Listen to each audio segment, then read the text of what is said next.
We are back in the Advent Calendar House. Today we're in the accounting room with my friend Joey O from whynotradio.net. Welcome, Joey. Hey, Mike. How's it going? It's good. And I'm super excited because also joining us today, the taste of nuts and honey.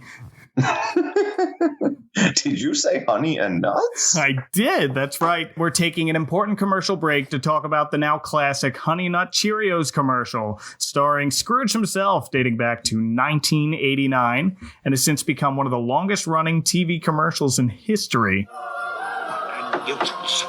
Who's there? The taste of nuts and honey, Mr. Scrooge. Come back. Better things to do. Oh, Mr. Scrooge, Honey Nut Cheerios, it's Christmas. My customary gruel will suffice, thank you. Yeah, but Honey Nut Cheerios blends golden honey and crunchy nuts. I said, did you say honey and nuts?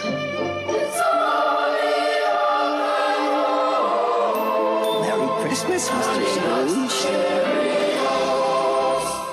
This is a favorite of ours, correct?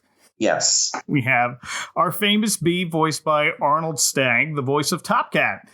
The late Arnold Stagg? The late Arnold Stagg. Yes. Died in 2009 or 10, I want to say. You ever see video of Arnold Stagg? I know the name, but off the top of my head, I can't remember. Yeah. Was he like a wacky character actor, too? Kind of, yeah. He's just this lanky guy with glasses and kind of a turtle face. I want to say he looked like a proto-McLovin. But then in his later years, he kind of morphed into more of an Orville Redenbacher. Might be just the bow tie, though. Every old white dude in a bow tie automatically becomes Redenbacher. But I could not find the name of the actor playing Scrooge. Oh. Now, any idea? No, that's probably a very specific thing to Google. And I did. I tried every kind of Google from Honey Nut Cheerios commercial Scrooge actor to I got lost in this rabbit hole of list of actors who have played Ebenezer Scrooge. It's all movies and TV and no help whatsoever. Hey, this is Mike, and after we recorded that, someone identified the actor who played Scrooge in the Honey Nut Cheerios commercial as Bill Gavin, a British actor who died in 1995 on Christmas Eve. Truly, Bill Gavin was Scrooge till his last. Big thank you to Guy Hutchinson for that. He's a comedian and does a podcast called Drunk on Disney, and also wrote a book chronicling the 35-year history of Sesame Place, the theme park in Pennsylvania, which I now want for Christmas. The book, not the theme park.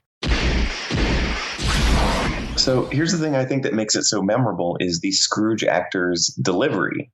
Oh, absolutely. Because for a long time, you didn't even know what he was saying because the phrasing is odd and he like runs it together. Like the phrase that pays is my customary gruel will suffice. Thank you. But it runs together. My customary gruel will suffice. Thank you. Yeah, I couldn't pick that up until I was well grown and maybe not even in my 20s. Maybe in my 30s, I didn't quite put that all together. It might have been you who actually did that. So thank you for that. Hashtag customary gruel. My customary gruel will suffice. What is more customary at Christmas than a steaming bowl of gruel?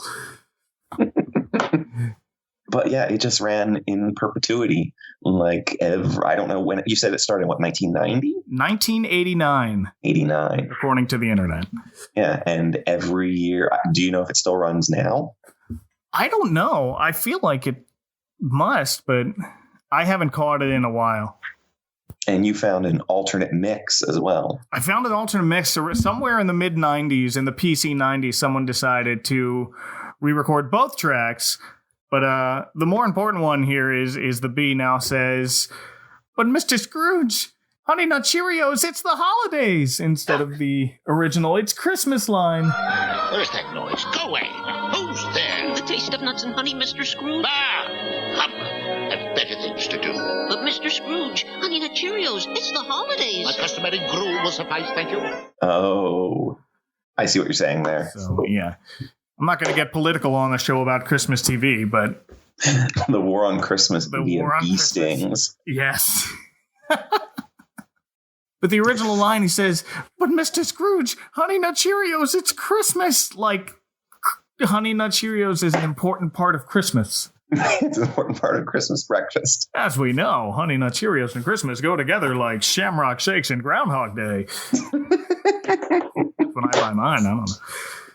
It's also fun to say, did you say honey and nuts? And I think we've gone through all the dialogue in a 30-second commercial now. When they film this commercial, the bee doesn't have a name. He's currently known as Buzzbee, but that didn't happen until, I want to say, the year 2000. But here we're way back in the 1800s, so clearly this is not the same bee, right? It's his ancestor. Yes. A honeybee's lifespan is what, like 4 months, 5 months? Can we say this is a canonical ancestor to Buzzbee? Are they even related? I guess it's one long lineage. Oceans. It's somebody's got to make the family tree or family honeycomb. I guess so. The stinger. I did that on purpose. The stinger here is that it would have to cross the ocean. But I guess some British beekeeper who moved to America and settled in New York, that would explain the accent. He's got that New York accent, especially if you go back, and I'll throw in a cut of Arnold Stang's acting. Chunky. The thick milk chocolate with a fistful of flavor. What a chunk of chocolate. Is the bee essentially Bob Cratchit here as well? I don't know if he's Bob Cratchit or the nephew Fred. Yeah. Who I think of as Donald Duck, obviously. Because if he was Cratchit, he'd be already there. Yes. Another big change between the original version and the mid-90s remake was the original had the classic children's choir singing, "It's a honey oven, oh." And then later in the 90s, they added the new Honey Nut Cheerios slogan, "Nobody can say no." Nobody can say no to Honey Nut Cheerios. That's an odd slogan. It's an odd slogan. It fits with this one scenario with Scrooge. And then I don't remember ever hearing that slogan again, but here it kind of fits perfect, but it didn't quite have that same ring to that original Angelic Boys choir. There's an O in no? Is that where they were going? Good. No. Probably not. B. That was another B joke. No. I think I talked over your B joke. Oh, dear. Could be. That was the joke. That was it. That was the extent of it. And I think we have exhausted everything we have to say about this one. That was a nice little mini-sode that we got out of there. If people want to rap on your door quickly and offer you breakfast, where can they find you on the internet, Joey? Oh, you can find me on Twitter at I'mGonnaDJ24 or listen to Why Not Radio at whynotradio.net, full of modern, alternate, indie, whatever music. Perfect. Thank you for joining me in this very, very quick episode. Joey's going to be back later this month, and we're going to talk about another classic Christmas commercial. I'll be back, actually. Oh, ho, ho, ho. Good night, everybody. On the next episode of the Advent Calendar House, just start going around saying I'm the Secretary of Cold and just see who believes you after a while. I'm joined by Chad Young of the Horror Movie Barbecue for a look at the gift of winter. When Bazooey's not on the screen, everyone should be asking, where's Bazooey? A special that would pave the way for its more popular Halloween sequel, Witch's Night Out. Halloween, witch, magic, Halloween. You can find this show at adventcalendar.house and on Twitter at AdventCalHouse.